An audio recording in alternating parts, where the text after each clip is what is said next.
Hi friends, எல்லோரும் எப்படி இருக்கீங்க? Happy Sunday. ரொம்ப நாள் ஆச்சு நம்ம சேனலில் லாங் வீடியோ போஸ்ட் பண்ணி. ஸோ அதான் இன்றைக்கி சண்டே சமையலை லாங் வீடியோவாக அப்லோட் பண்ணிடுறேன். எப்படி இருக்குன்னு கண்டிப்பாக கமெண்ட் பண்ணுங்கள். இப்போது நம்ம உருளைக்கிழங்கு சிக்கன் குழம்பு செய்ய போகிறோம். எப்படின்னு பார்த்துடலாம். ஃபஸ்ட்டு ஒரு பேன் எடுத்துக்கோங்க. கொஞ்சமாக தேங்காய் எண்ணெய் ஆட் பண்ணிவிட்டு ஒரு 10 சின்ன வெங்காயம், 3 பச்சை மிளகாய், ஒரு 1.5 தக்காளி பழம் இவ்வளோத்தையும் அந்த எண்ணெயில் நல்லா வதக்கி விடுங்க. ஒரு ஸ்பூன் இஞ்சி பூண்டு பேஸ்ட்டும் ஆட் பண்ணிக்கோங்க.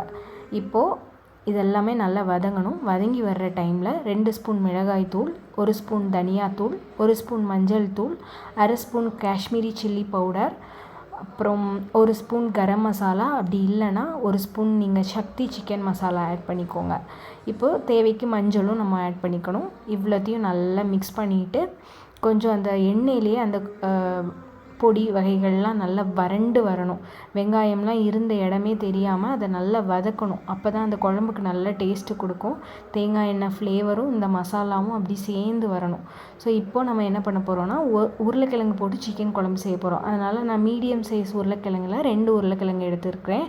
ரொம்ப குட்டி பீஸாக இல்லாமல் ஓரளவுக்கு மீடியம் சைஸில் கட் பண்ணி வச்சுக்கோங்க. ரொம்ப சின்னதாக போட்டோன்னா அது குழம்பு அப்படி கரைஞ்சி ஒரு மாதிரி ஃப்ளேவர் நல்லா இருக்காது, இந்த மசியல் மாதிரி ஆயிரும். அதனால் இதுனா கொஞ்சம் பெரிய சைஸாக மீடியம் சைஸில் நம்ம கட் பண்ணோன்னா அது துண்டு அப்படி சாப்பிடும்போது நல்லாயிருக்கும். ஸோ இன்னொரு குக்கரில் நான் 1/2 கிலோ சிக்கன், 2 ஸ்பூன் இஞ்சி பூண்டு பேஸ்ட், 1 ஸ்பூன் மஞ்சள் தூள், தேவைக்கு தண்ணி வச்சு தனியாக நான் 2 விசில் விட்டு வச்சுருந்தேன். அதை இப்போ இதோடு சேர்த்து நம்ம ஆட் பண்ணிடலாம். இப்போது எல்லாமே நம்ம சேர்த்தாச்சு. இது நல்லா அப்படி கொதித்து வர்ற டைமில் அரை முடி தேங்காய், 1 ஸ்பூன் பெருஞ்சீரகம், 3 பல் பூண்டு இவ்வளோத்தையும் போட்டு நைஸாக நல்லா அரைச்சிக்கோங்க. அந்த தேங்காய் விழுதை இதில் சேர்க்கும்போது தான் குழம்பு நல்லா கட்டியாகும், நல்ல மணமும் கொடுக்கும். ஸோ இப்போது இது இன்னொரு கொதி வந்ததும் நம்ம தாளிப்பு ரெடி பண்ணிடலாம்.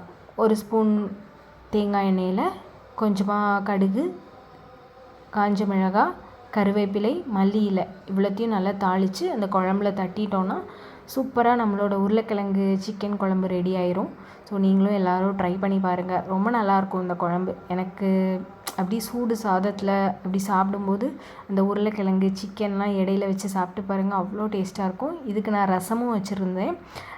தக்காளி ரசம். இன்றைக்கி நம்ம வீட்டில் லன்ச் மெனு பார்த்திங்கன்னா சூடாக ரைஸ், அப்புறம் உருளைக்கிழங்கு சிக்கன் குழம்பு, தக்காளி ரசம், அப்புறம் சிக்கன் 65 மீடியம் சைஸில் சிக்கனை பொரித்து எடுத்துக்கிட்டேன். ஸோ இதான் இன்றைக்கி நம்ம வீட்டில் லன்ச் மெனு. இந்த வீடியோ பிடிச்சிருந்தா கண்டிப்பாக நம்ம சேனலை சப்ஸ்கிரைப் பண்ணுங்கள், சப்போர்ட் பண்ணுங்கள். உங்களுக்கு ரெசிபி வேணுனாலும் கமெண்ட் பண்ணுங்கள், நான் அடுத்த வீடியோவில் போடுறேன்.